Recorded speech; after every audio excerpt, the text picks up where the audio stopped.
Thank you for joining Julia User Group Munich today. We are again online and today with a topic about quantum computing.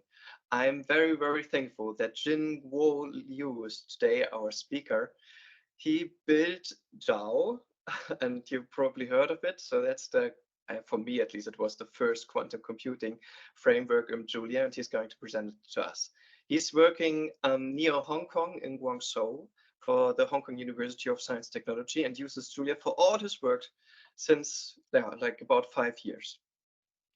Jinguo Liu, I'm very happy that you're here today with us. And yeah, the stage is yours. Okay, thank you, Stefan, for the very nice introduction and for the audience, for the participants. If you have any question, please unmute yourself and you can ask question in any stage. So today I will introduce this notebook. This notebook is about the quantum simulator Yao, currently at version 0.8. We this notebook could be downloaded with the following link. It's on my GitHub repo. Yao tutorial. My GitHub account is Jinguo Liu. So I'm under my own account. The Yao tutorial is where this notebook is. Later, I will, in some can share in maybe through asking Stefan to distribute this notebook. Okay, good. Today, this notebook will cover the following contents. The first part is an overview of quantum simulation, especially the quantum simulation in Julia community. And the second part explains the motivation of I and Roger create the Yao package. And finally, I will report the current status of Yao. The third part is the current status of Yao, and the fourth part is about the tutorial. And finally, I will present some outlook.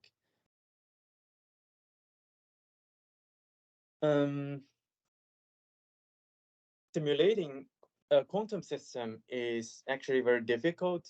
It suffers from the curse of dimensionality. And as we know, in our world, if we have a classical mind, we can build a classical computer with logic gates.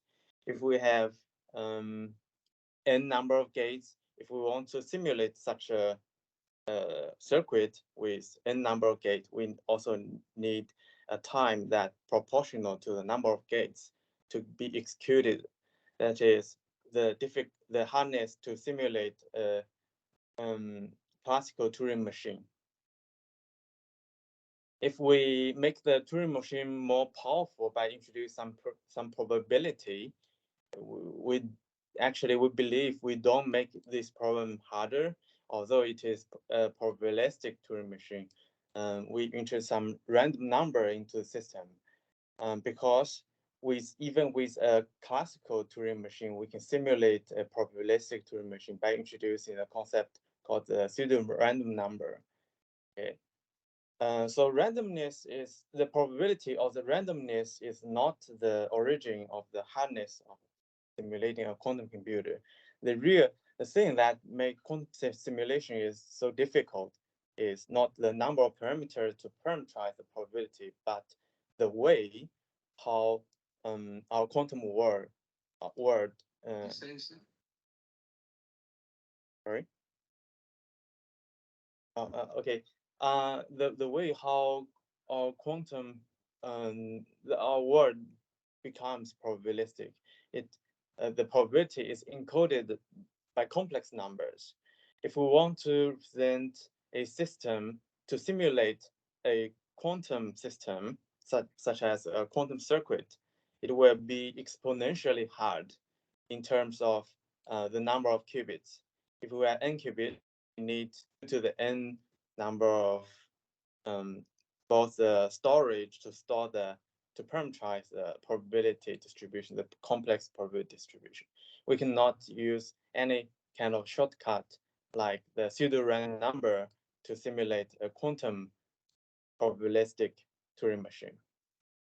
So this is the origin of the difficulty of simulating a quantum circuit or quantum Turing machine.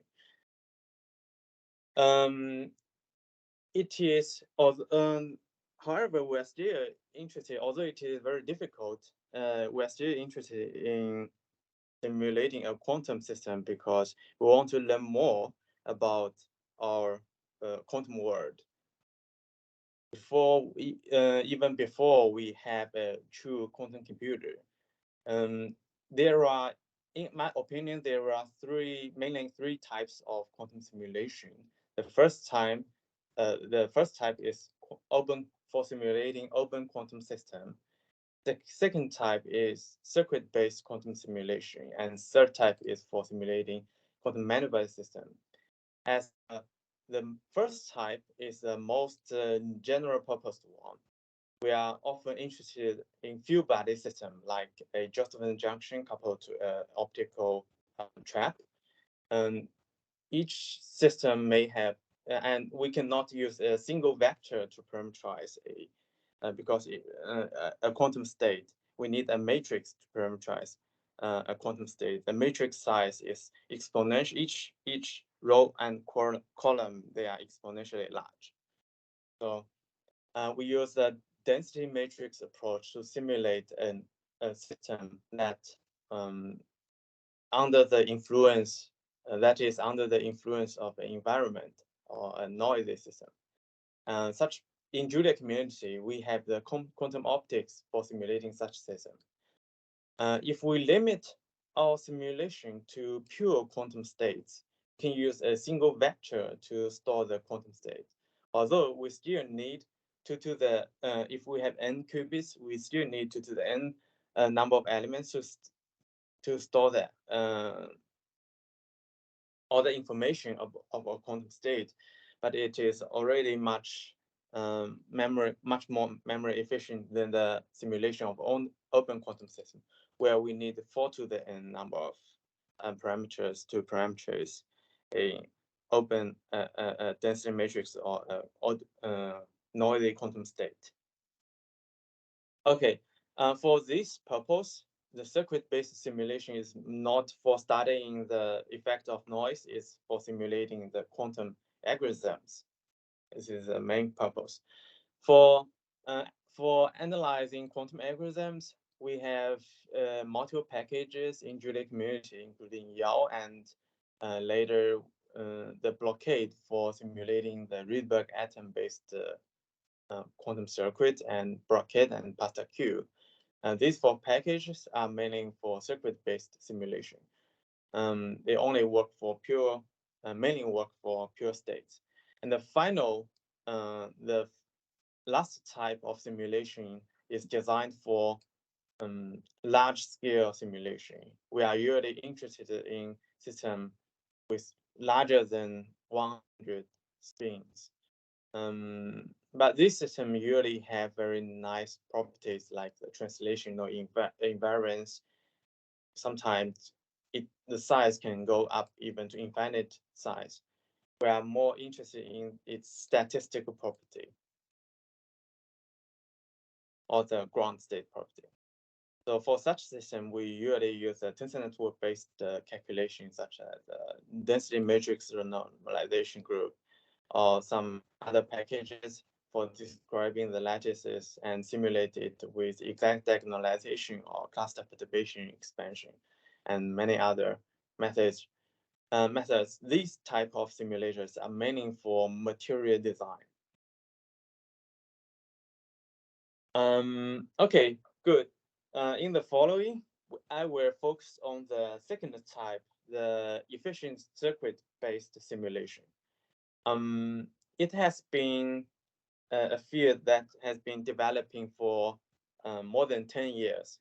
At the year 2018, the software package project Q, which is the Python package wrapped which is actually a C++ package wrapped with Python front end.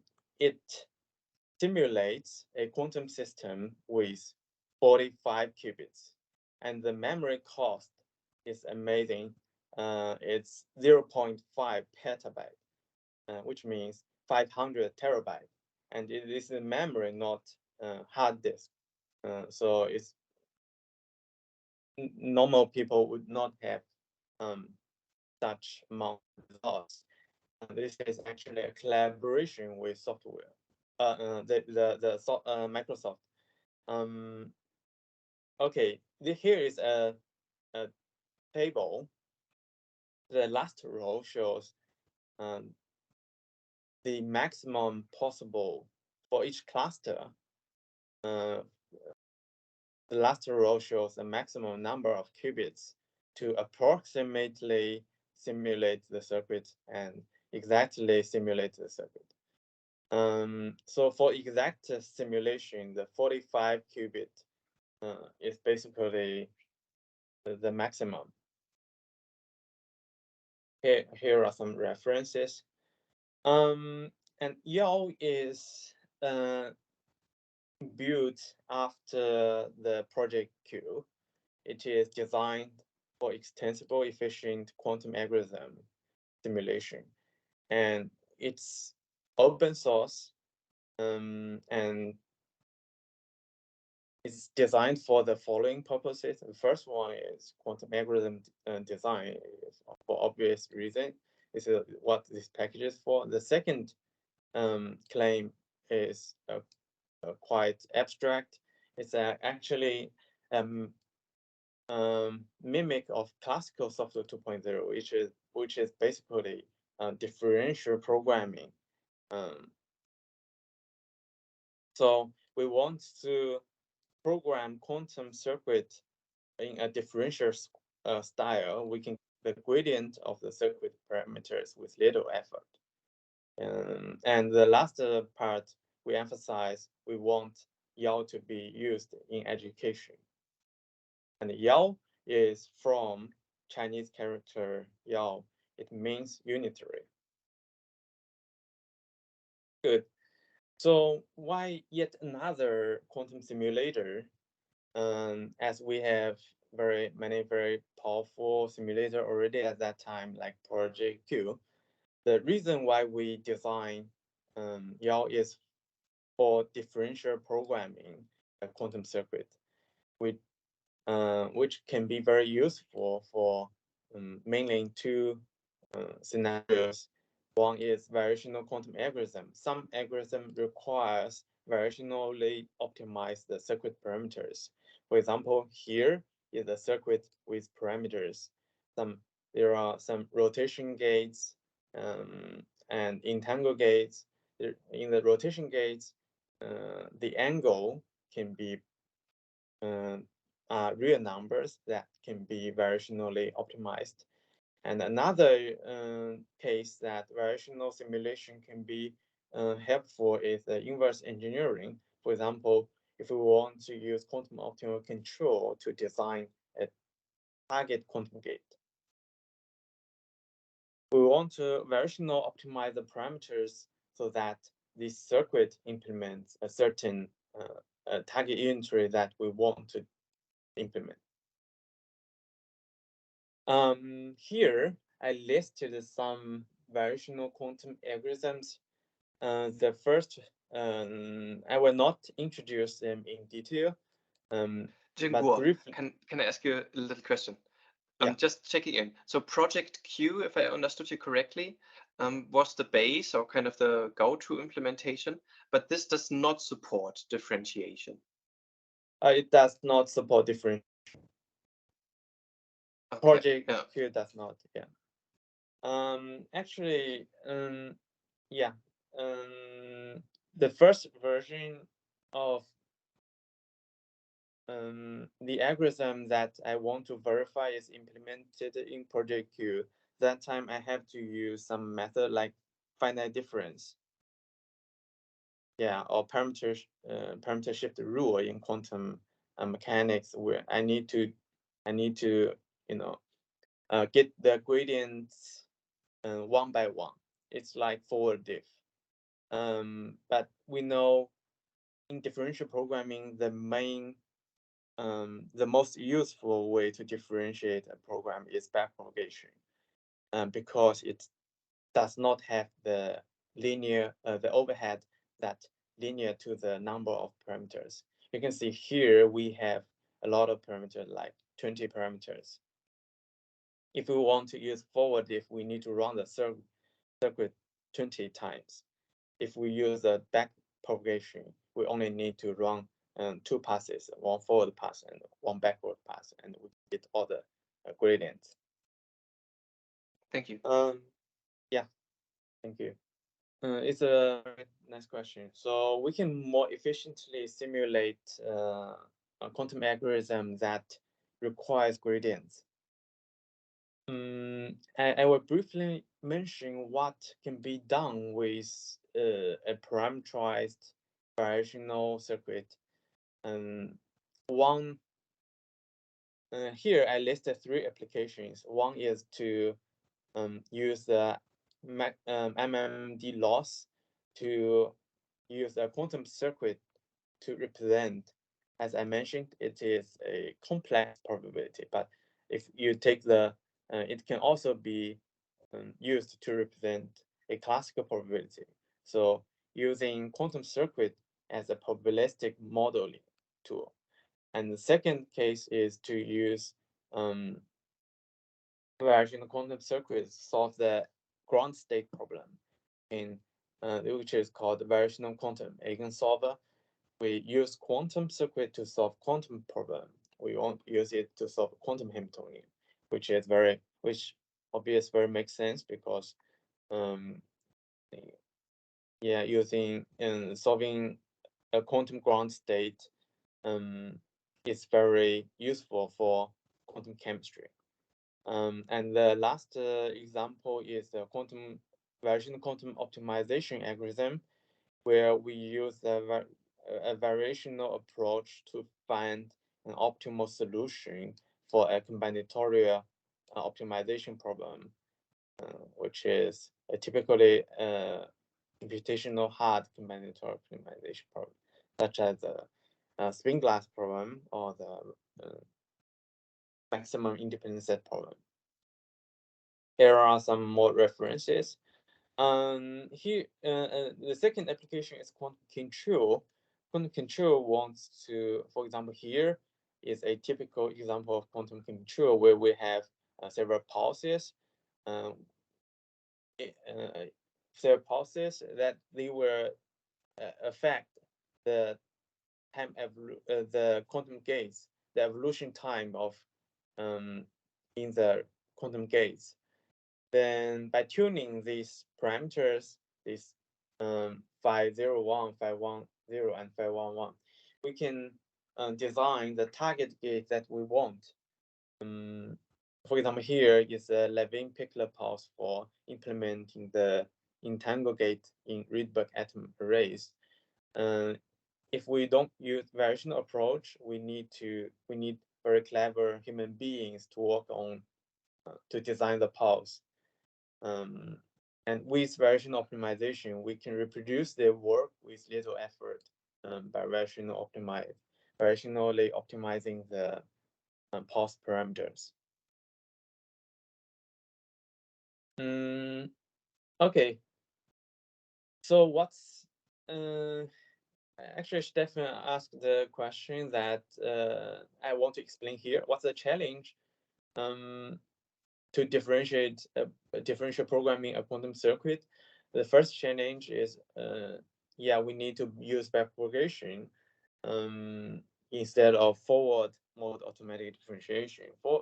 Then here comes the challenge. The challenge is the backpropagation algorithm requires knowing the intermediate state for computing the gradients. But since the gradients are computed in the reverse order, we need to access the intermediate states also in a reversed order, which means typically we need to cache all states in our memory. However, a quantum algorithm is very memory consuming.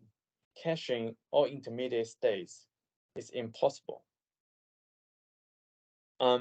Here we notice that although intermediate states is impossible, but we also notice the quantum circuit simulation is reversible. Instead of caching the intermediate states, we can run the circuit backward to recover the intermediate states. For example, here the input state psi 1 undergo unitary gates U1, U2, U3, and U4. Finally, we'll do some operation on the output state, and it will give us a loss. When we propagate the gradients, let's follow the red arrow. Along with the gradient computing program, we also compute the blue path. We apply the adjoint of the gates, like we apply U4 DAG, U3 DAG, U2 DAG, U1 DAG to recover the intermediate state so that these states can be used for gradient calculation that's required by the red computational path. So finally, we can get the gradient of input state as well as by descending it to the circuit, we can compute the gradients on the rotation gates as well.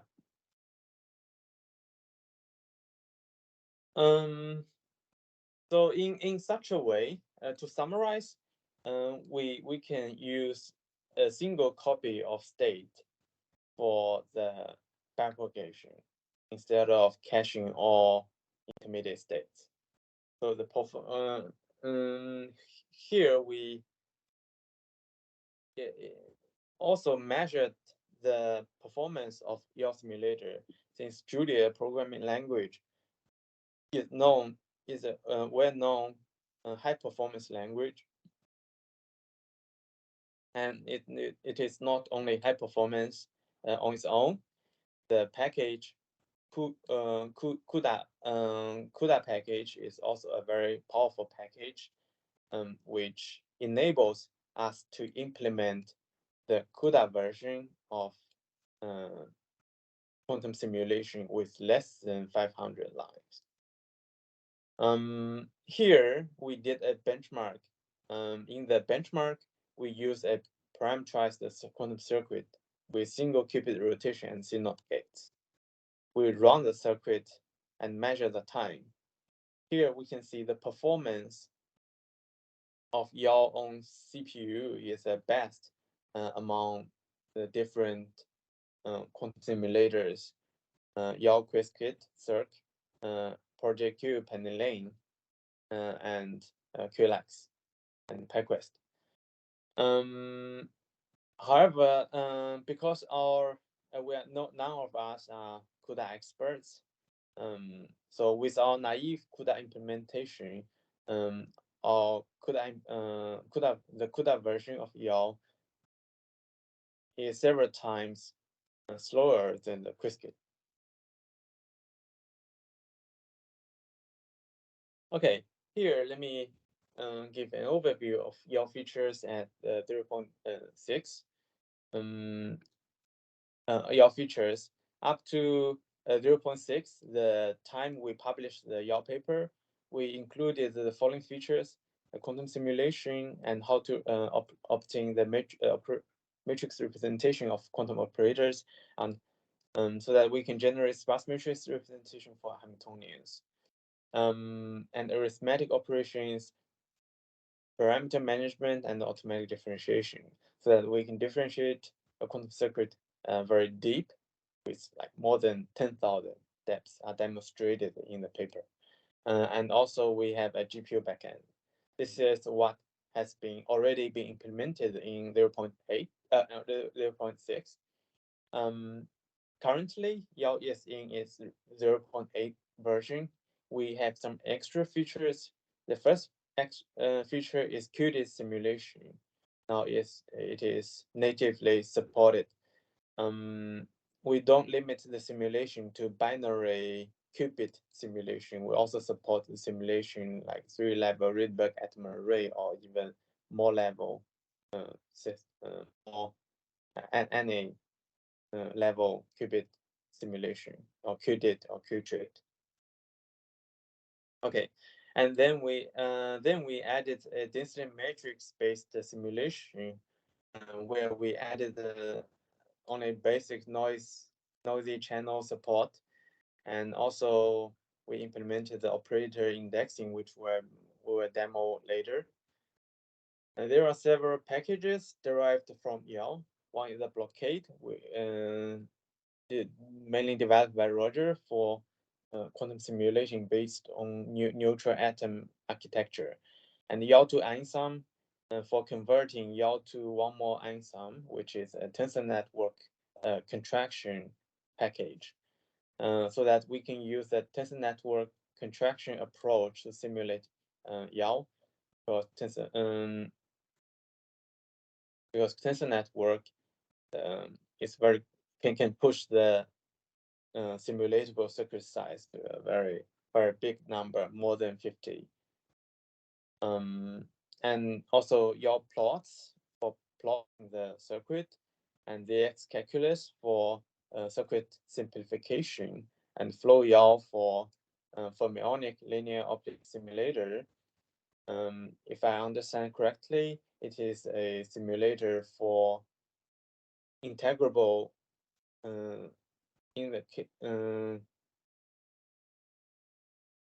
utilizing the fermionic representation, which is basically integrable system, so it can have a much more efficient way to simulate it, and also some algorithms like QAOA and quantum NRDFEQ, which is using quantum circuit for differential equation solving. Okay, good. There are up to the day, up to October 7th, there has been Yao paper has more than 100 citations in total, and many of them are related quantum simulators like Penny Lane, TensorFlow Quantum, and QLAX. Here I will not introduce in detail, and there are also a lot of people use Yao to do interesting stuff. Most of them use Yao for version quantum simulation, which Yao is best at. There are too many works it belongs in this category. I will not introduce in detail. I'm more curious about what else Yao can do. With this, some of them contains code. If you these works are some of them are quite inspiring for what Yao can do. One is the fermionic simulation, the one developed. This is by the guy developed this package, Flow Yao. This is quite interesting way to simulate a fermionic system. And this paper, actually, I wrote this paper. I use Yao for combinatorial optimization problem solving. I use the generic feature of Yao. In Yao, the circuit can not only be parameterized by real number, they can be parameterized by a generic element type. For example, tropic number.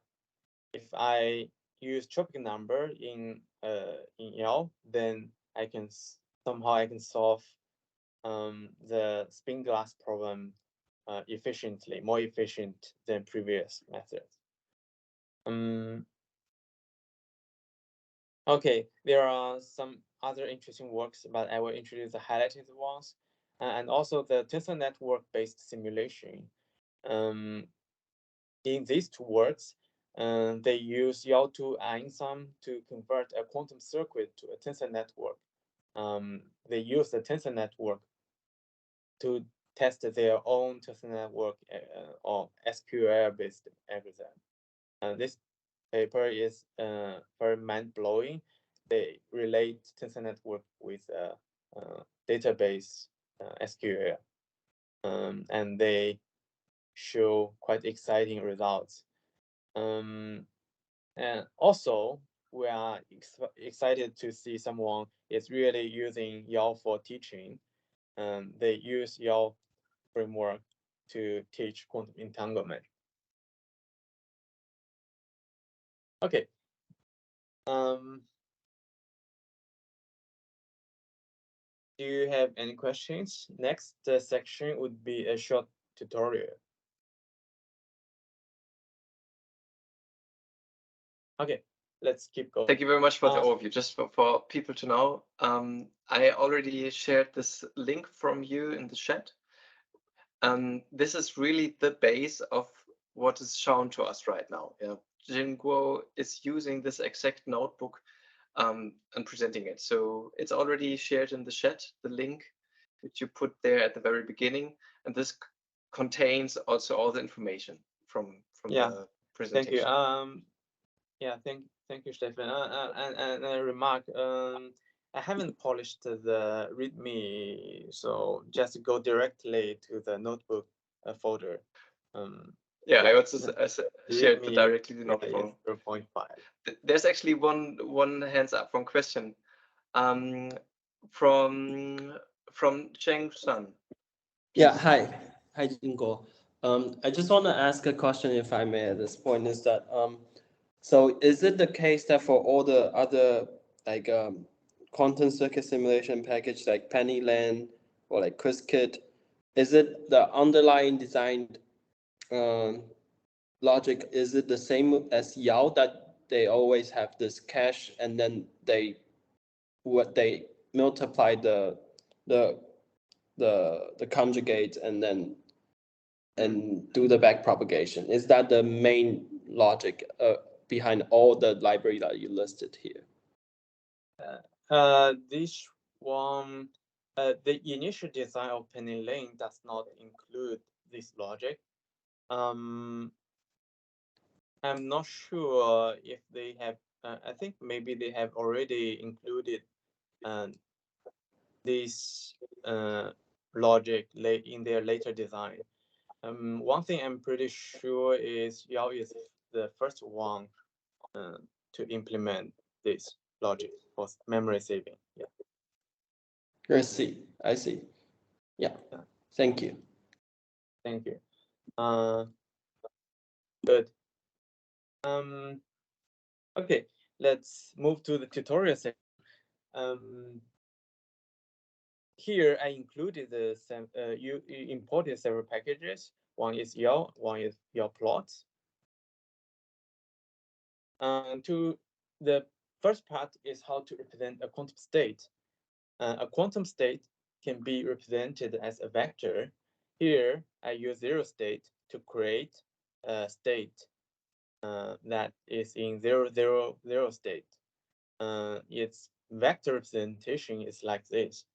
To see why the vector representation of 0 state is like this, we can print the table of vector entries like this. It will annotate the vector, the basis for the vector for you. So in the state 0, 0, 0, 0, it has amplitude 1.0. It represents a 0 state. Similarly, we can create other states like the random state. You can specify the element type too. You can create a product state, like using the bit string macro, string literal bit to create a product state 110. we can index the bit string like this, like indexing a vector. One thing to keep in mind is the bit string representation is in the little endian format. For example, if you want to index the third qubit, it index actually the leftmost bit.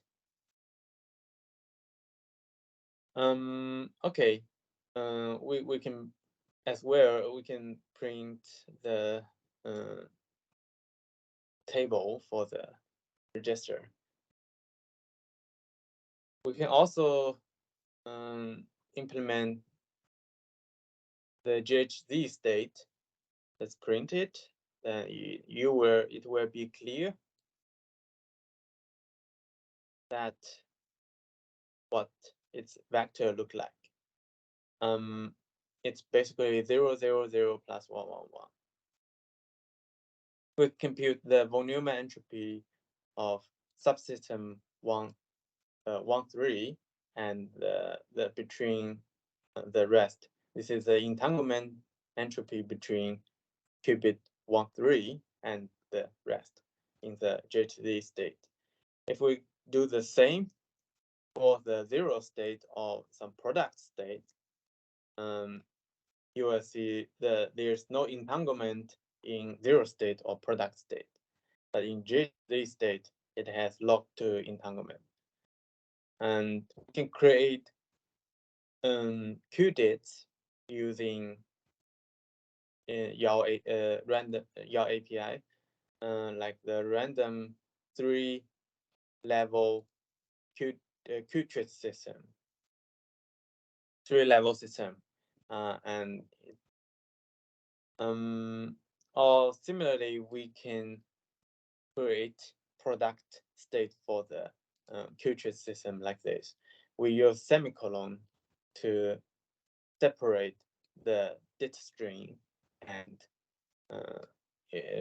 you need to be careful here. We use dit rather than bit. So we use data string semicolon to separate the data string and the base of the data string, the number of levels. So it is a 3-level system, and it's 1, 1 to 0 state has amplitude 1. Okay, the second part is about representing a quantum circuit. A quantum operator, no matter it is a Hamiltonian or a quantum circuit, a Hamiltonian typically is Hermitian operator, a quantum circuit is a unitary operator. All of them can be represented as a matrix or a quantum a Yao block. We use Yao block to denote both. And there are 2 types of blocks. One is a primitive block, one is a composite block. Primitive block is the basic building block of a quantum circuit. And composite block compose primitive blocks into Hamiltonians or circuits. Okay, for example, Pauli X gate, X is a primitive block. You can visualize it. For tutoring purpose, we define a symbolic variable theta, and we define rotation gate, rotation x, rotation with x as a generator and theta as an angle. Then we can define a parameterized gate, a rotation gate. We can get the parameters with parameters API. We can visualize it. If we check the matrix representation, we will get a symbolic expression for the rotation gate, a rotation x gate. The first parameter of the rotation gate can be any reflexive operator, which means the square of this operator should be 1. Otherwise, it will throw an error. swap gate is also a reflexive operator. To know whether a gate is reflexive, we use operator property. For example, some gates are easy to tell, some are harder to tell. So as long as a block is reflexive, we can rotate it. There are other parameterized gates like the phase gate, which is a global phase. You don't. It basically it alone does not make much sense. And another is a shift gate. Okay. If you want to design a user-defined gate, you can use the Matblock to define a user-defined gate. It's a very general purpose gate that you cannot dispatch over yet. Otherwise, you need to define a new block type to support dispatching. If you want to support dispatch. This is a random unitary gate. You use a random unitary 2 to define a random 2x2 unitary matrix and use Matblock this matrix, and you can add a tag for this matrix. This tag is mainly for printing and visualization. Good. This is a 3-level gate, which can be defined similarly. The last type, another type of gate I want to introduce is the measurement gate. And also time evolution gate. The first parameter can be any Hermitian operator. For example, X gate is Hermitian, and any addition of a Hermitian operator is also Hermitian. We can, like, some operator are less obvious. We can also tell whether it is a Hermitian operator. If it's not Hermitian, this time evolution operator will also complain.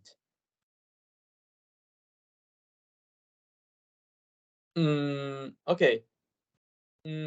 So far we have introduced the primitive blocks. Then I will introduce composite blocks, like put 3 1 point to x, which means put a gate x gate at position at the first qubit.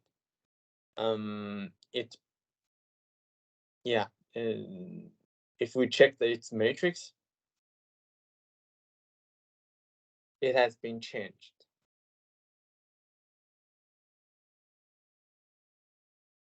It's an 8x8 matrix. It's a 3-qubit gate already. Okay. Similarly, we can have multi-qubit gate defined like this, putting 5 to 1, putting Toffoli gate at position 5 to 1.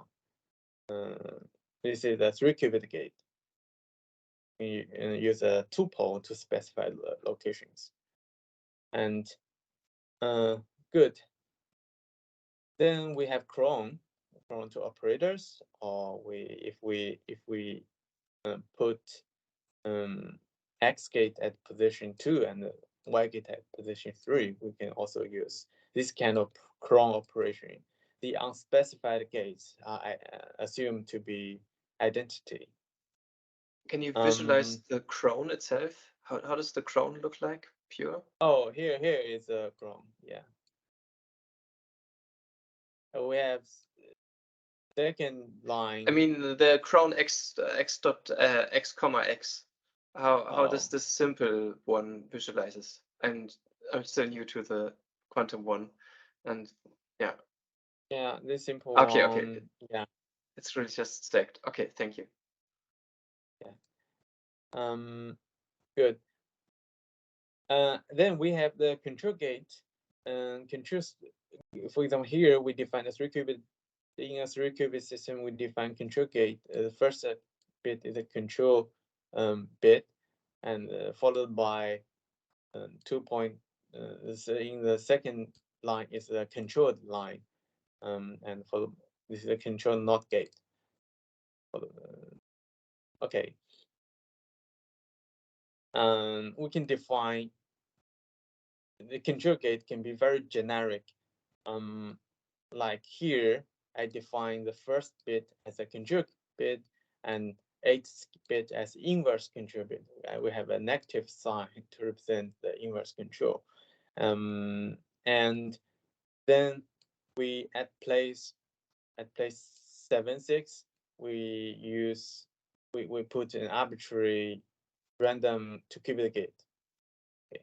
But here, since this is a clone, it will, for better visualization, we split these 2 gates to 2 different slots. This is a kind of some automation in bridge circuit function. Good.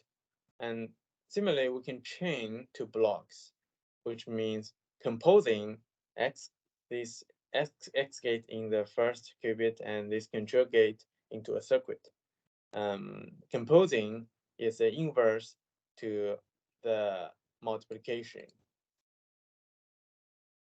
So if we multiply A with B, it means chain B and A. So the circuit execution is from left to right, but the operator multiplication is from right to left. And some other blocks, composite blocks, like the scaling block, like the sum block, they are used to represent the arithmetics on quantum operators. Okay. Here I briefly introduce several examples. I will not go into detail because I only have limited time. The first one is a quantum Fourier transformation, which is a built-in circuit. You can use the following step-by-step building process. First, construct the C-phase gate, and we'll visualize it, and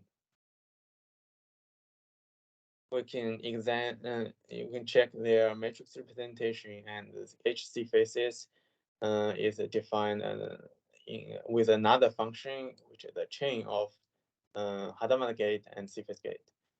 This HC phase gate. Finally, the quantum Fourier transformation can be defined as a sequence of these gates. It's quite simple, right? We can visualize the quantum Fourier transformation of size 3 like this, and we can check the matrix representation for this quantum Fourier transformation operation, and we can check the hermicity, unitary, and reflexivity of the defined circuit, and we can get the adjoint of the circuit like this, and the adjoint operation will flip the compute the adjoint of each gate and put them in a reversed order. So if we, here here that test, we can measure on the output, we can execute the circuit with a pipe operation, which basically a single arc is a pipe operation is for executing the circuit.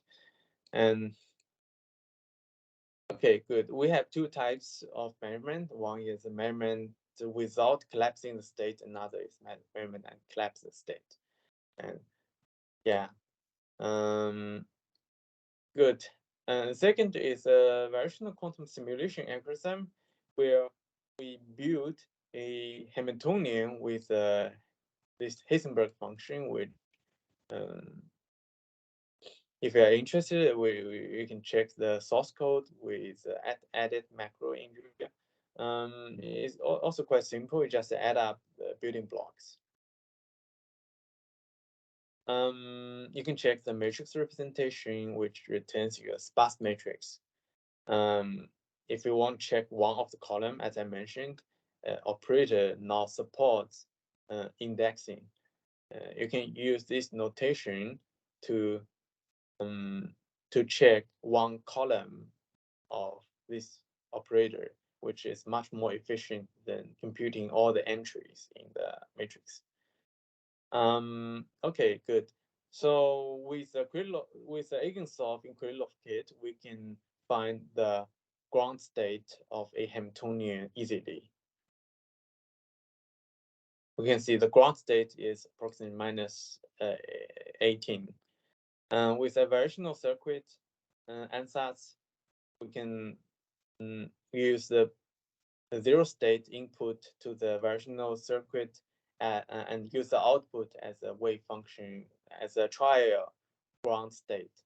And we try to minimize the expectation value of this Hamiltonian on this state as the output state. With after a few steps of training, you can see the energy decreased a lot, and it is very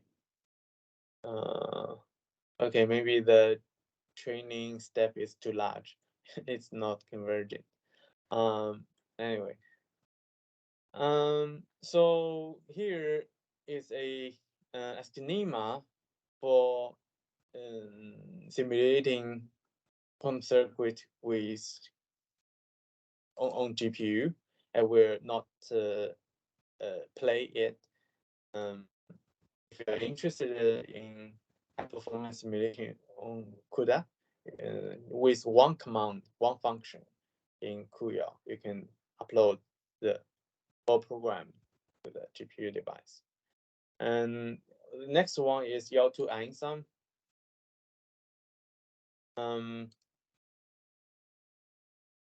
Oops. A short question. You showed us the annealing part, the energy minimization. I'm not sure whether I'm using the words right. This is probably a common strategy to minimize the energy. And can you just for me shortly, can you explain kind of what is minimized here? Is there a visualization to understand what is the energy of such a system?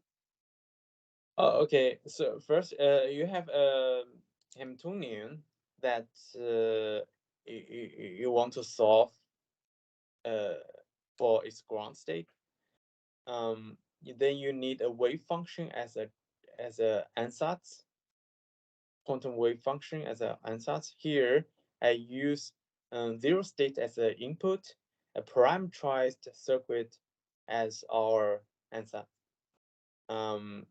I let the zero state go through this quantum circuit, and we'll get the output state.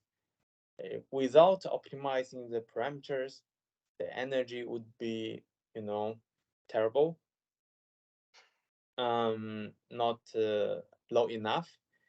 But if we use the expectation value of a Hamiltonian on the output state as a loss function and try to decrease the expected value by tuning the parameters in the circuit, then the output state will vary with the circuit parameter, and the energy will be decreased.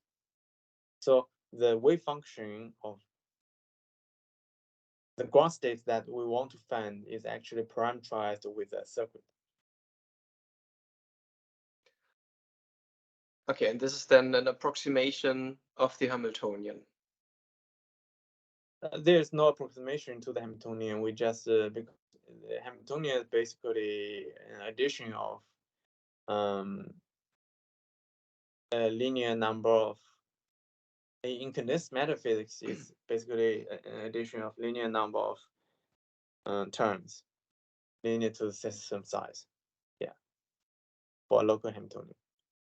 Okay, thank you. We just compute the expectation value of the Pauli operator in the Hamiltonian atom by atom. We can use the measurement. We can measure on the Pauli basis to get this information. Okay, thanks. Yeah, I need some more steps, but we can do this afterwards to understand it fully. Yeah. Yeah. Tensor network backend. Okay. Here. Yeah. Okay. There are several limits that can be a quantum system can be simulated with little effort. One is a smallest few particle system. If the system size is very small, it can be simulatable. If the system is integrable, like free fermions, like what have been done in FLO Yao, it can be simulated efficiently. Another, there are two other extreme cases that can be simulated rigorously and efficiently. One is a low entangled state. It can be simulated by a by a tensor network very efficiently. And also the noisy system could be simulated. A very noisy system can be simulated with a classical algorithm, which is beyond the discussion today. So today I will introduce the the tensor network backend for Yao. Yeah. This is here's a story that happened like in the year 2019. Google released their 53-qubit Sycamore processor. They claim the program that a quantum system took approximately 200 seconds to execute needs a classical computer to spend more than like 10,000 years to compute. And this is the circuit. This is Sycamore circuit. It's quite simple. It only has 53 qubits. And then a research group from they said, okay, no, you didn't choose the best algorithm, classical algorithm to simulate the circuit. We can use tensor network representation of the circuit with just a single A100 GPU card and 149 and simulate the program in 49 days. This is a tensor network representation of this quantum circuit.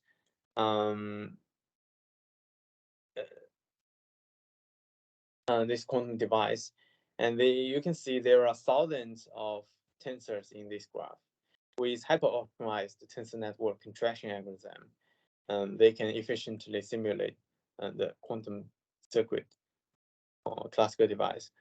So Yao.jl also implements some state-of-the-art tensor network contraction algorithms. It's actually implemented in the its backend one more enzyme. So it supports some advanced features like GPU simulation and slicing too. And if you check the source code of Yao.jl enzyme, it only has 222 lines in total. The reason why there are so little code in the source code is so concise is because it's based on a very powerful tensor network backend, which is a GSOC project that I mentored in 2019, and the Andreas Peter did a lot of optimization in the online sum, and later I extended it with a state-of-the-art contraction order finding algorithms, including the recursive man-cut algorithm and the local search algorithm. If you are interested in learning the tensor network contraction order finding algorithm, which is a notoriously hard NP-complete problem, please check this repo, the one-more some contraction orders. So The Yao to Einstein, the converting a quantum circuit enables us converting a quantum circuit to a tensor enables us to simulate large-scale problems, large and especially the large and shallow circuits. For example, here is someone asked the question in Slack channel to simulate the shallow, low-depth circuit to compute some expectation values. This is a typical case that Yao to Einstein can work. The scaling with a system size, the computation complexity scales only linearly with the number of qubits. So here is another information. If you want to, if you have some question related to Yao, the Julia Slack is a good place to go. We have a channel designed for that purpose, Yao Dev channel. Typically, if you benchmark the time, either I and Roger answer your question, the time will be like approximately 1 hour, maybe sometimes will be longer. In post question in Slack or Zulip or Discourse. If you watch the category quantum in Discourse. And there will also be a Yao community call every month, and it will be announced in the Julia Slack, the Yao Dev channel. This is a live coding about Yao to Einstein. Let me see. I think we can go through this part. Really quick. I use some automation tool to generate it, so it's typing faster than generous. So here we define a quantum Fourier transformation circuit. Okay, then I use Yao to Einstein, but to convert it to a tensor network, specifying the initial state and final state, and it will give you the time and space complexity.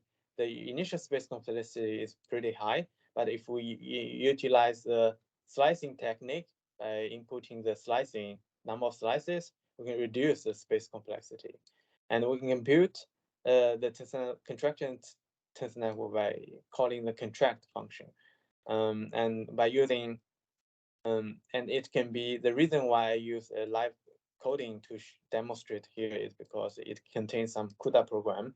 I can upload the tensor network to CUDA device by using a single command CU. And if you check the performance difference, you can see a more than 100 times speed up. Okay. On CUDA.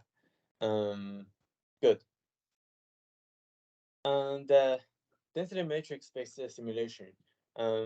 Here it's a very rough edge feature in Yao that to simulate a quantum system with density matrix. We can convert a quantum state to density matrix by using density matrix function. The second argument is the subsystem. We get a reduced density matrix. And if we check the state, it is a matrix, and we can compute its entropy, and we can apply a quantum gate on this density matrix. So the extra feature is we can also measure on it and take expectation value. And the extra feature included is the quantum channel support, which enables us to include noises in the quantum simulation. It can include like the depolarizing arrow. And if we can apply this depolarizing arrow on the first qubit repeatedly and then make a measurement, we will see the information in the first qubit is completely lost. It is not coherent with rest qubits anymore. we check these configurations carefully in the GHZ state. Okay, good. For more examples, please check the quantum algorithm zoo repo. It is a repo for, okay, I only shared this tab. So it contains a lot of examples. Okay, good. This is the final slide. What's the next step to go? Roger's main research interest is about quantum compiling. He will spend more time in like working with Yao expression, a next generation quantum compiling and quantum operator representation tool. Previously, he has been worked on quantum QASM and blockade package. I will probably focus more on the tensor network-based simulation of density matrices, because recently I have a project related to tensor network-based density matrix simulation. Yeah, this is all about today's all the contents for today. Yeah, thank you. Thank you very much, Jinguo. A lot of content. We have time for questions. So thank you all for being there. Oh yeah, some applause. Thank you. It's to you, Jinguo. There's indeed one question.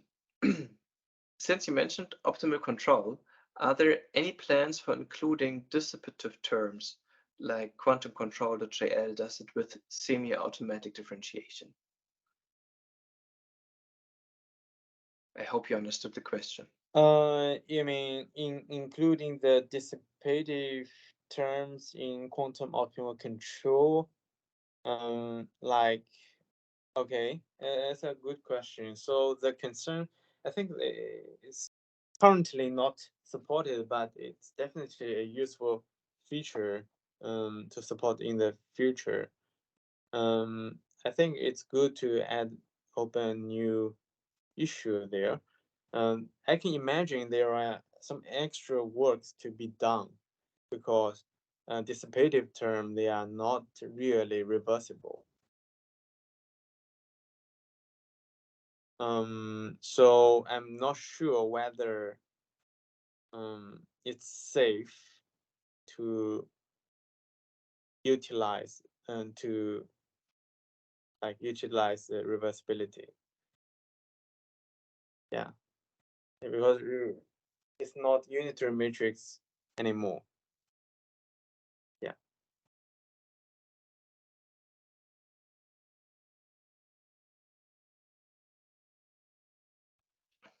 I hope that answered the question. I have to admit my quantum knowledge is restricted, so I can't assess whether this is a good answer for you, Leo. Yeah, thank you very much for the question. We have time for many other super in-depth questions, so please ask our guest with whatever you want now.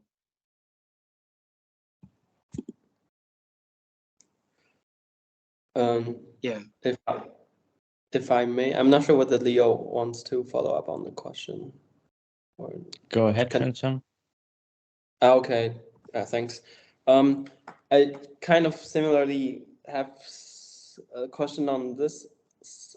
Along this way, it's like if you use tensor network as backend, and then you also have the back propagations.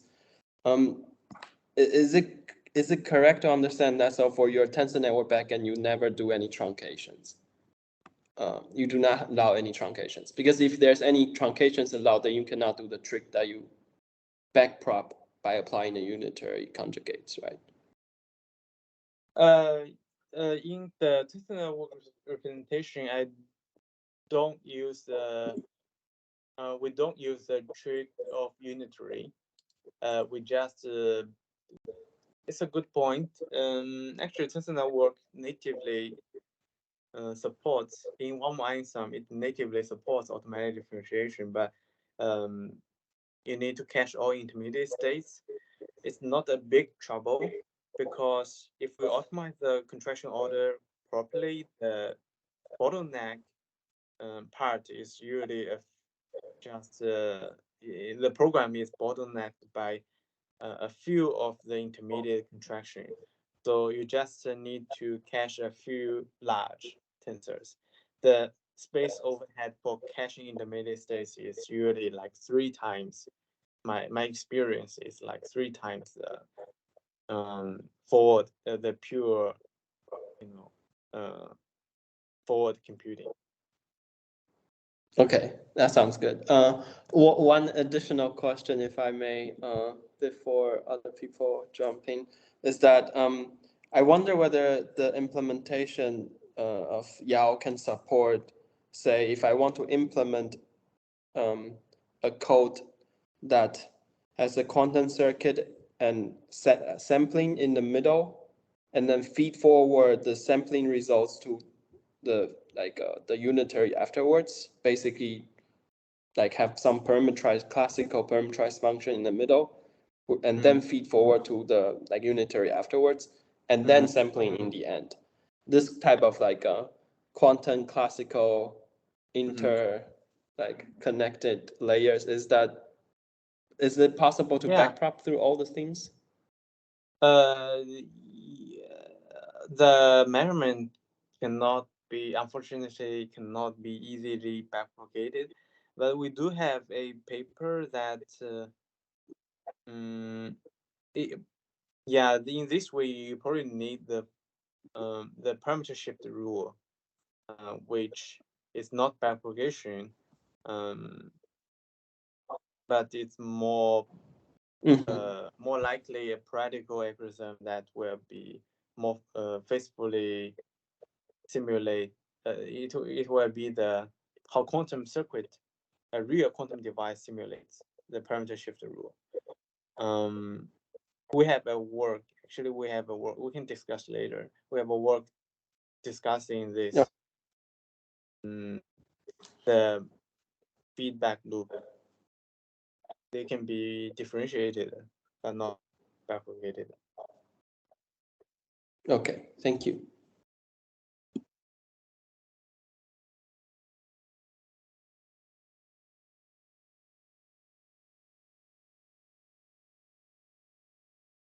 Thank you for the question.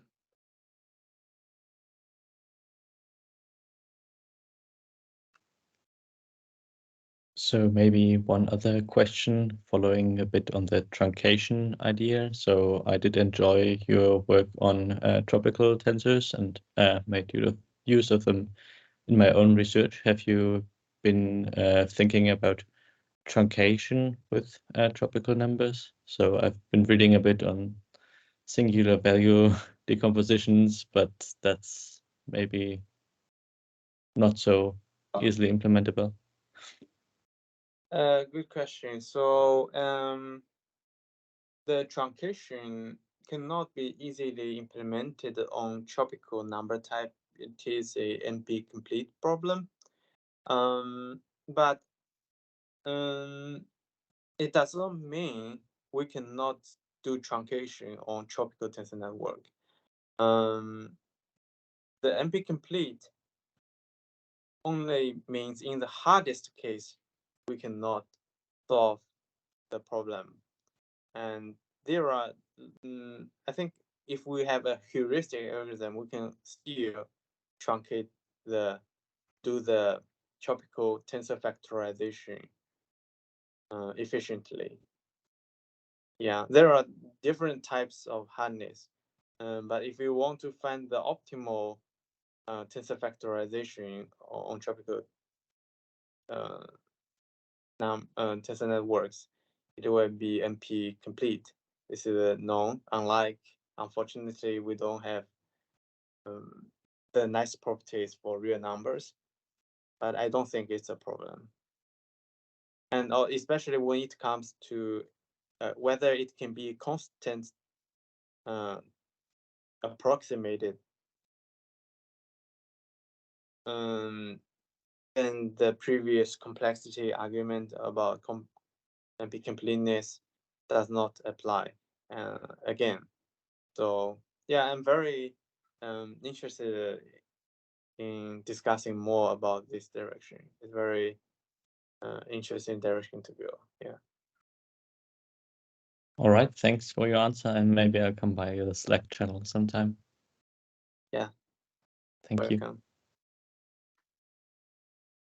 Okay, I have seen another question. Are there quantum machine learning packages for Yao, or do you plan to develop any? Thank you. I know there are indeed some quantum machine learning packages based on Yao.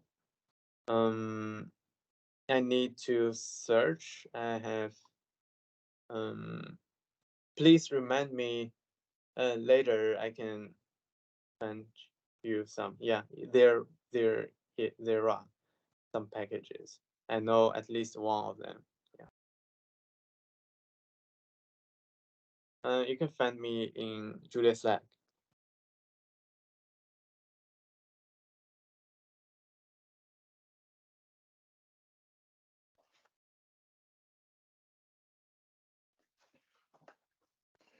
You can also write it to me later. I can also share it via the Meetup platform or something. Oh, that's but great. Slack is always a good way to contact any Julia developer.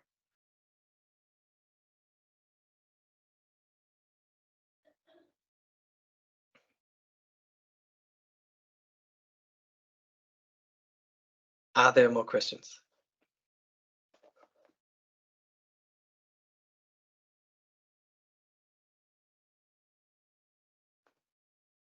If not, then of course if I got it right, you're all invited to ask questions also offline using Slack or Zulip or Discourse.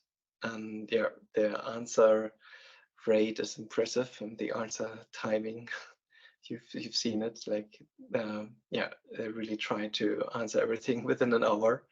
That's really impressive. Yeah. Please. If we didn't. Anyway. Yeah. So quite a commitment.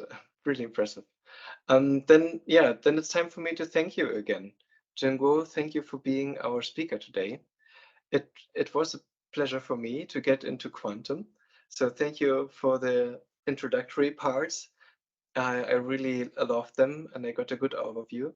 And I also hope that for those of you who are really deep into quantum, you also got your time to ask a deeper question and find kind of what Zhao really shines at. And yeah, I thank you for this good yeah, what's this in German? We say it spagat, to really kind of get everything into the same presentation from introductory to more deep level parts. And we also have all the reference in the notebook, so you can check out even more details later on. So thank you again, Jinguo. Thank you, Stefan. And thank all the audiences. Thank you.